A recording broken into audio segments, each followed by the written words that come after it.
Thank you, Madam Chairman, and thank you guys for coming today.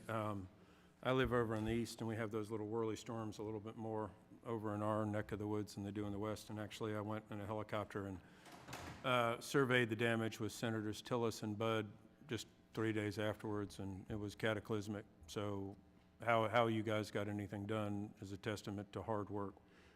You know, I hear constantly now, it's the cry of the federal government's not paying enough.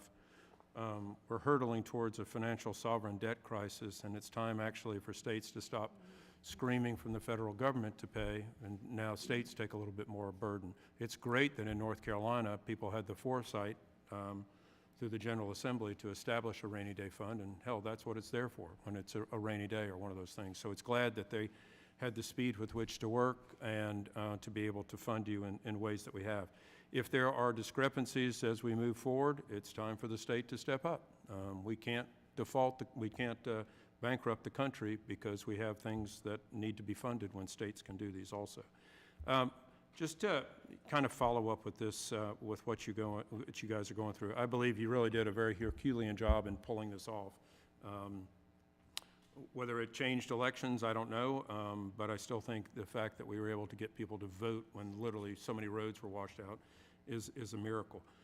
Mr. Eggers, let me just ask a couple questions of you.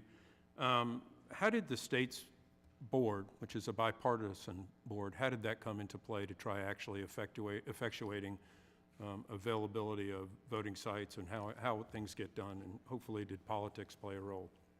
Yes, sir. I'm very proud of the work my colleagues and I were able to do related to tailoring what was needed for emergency relief to a bipartisan nature so that we could target those items that could address necessary changes, such as relocating polling places if the site or building had been destroyed or washed away, while not taking steps that would try and give partisan advantage to either side.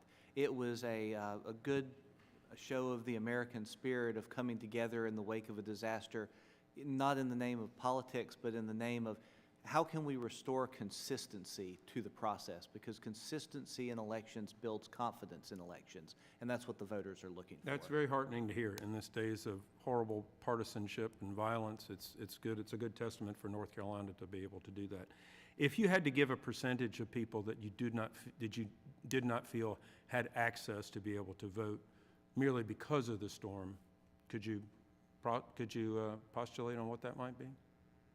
That would be difficult to come up with an answer to come up with that solution.